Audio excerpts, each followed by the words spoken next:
ದಿನಗಳ ಹಿಂದೆ ತುಂಬಿ ಹರಿಯುತ್ತಿದ್ದ ಭದ್ರಾ ಜಲಾಶಯವು ರೈತರ ಮುಖದಲ್ಲಿ ಮಂದಹಾಸ ಮೂಡಿಸಿದೆ.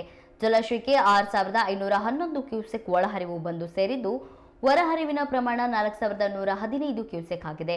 ಜಲಾಶಯದ ಗರಿಷ್ಠ ಮಟ್ಟ 186 ಅಡಿಯಾಗಿದ್ದು, ಪ್ರಸ್ತುತ ಜಲಾಶಯದ ಪ್ರಮಾಣ 184.5 ಅಡಿಯಾಗಿದೆ. ಇನ್ನು ಜಲಾಶಯದಿಂದ ರೈತರಿಗೆ ಅಗತ್ಯವಿರುವಷ್ಟು ನೀರನ್ನು ಹೊರಹರಿಸಲಾಗುತ್ತಿರುವುದರಿಂದ ಮುಂಗಾರು ಆಧಾರಿತ ಕೃಷಿ ಚಟುವಟಿಕೆಗೆ ಸಹಕಾರಿಯಾಗಿದೆ.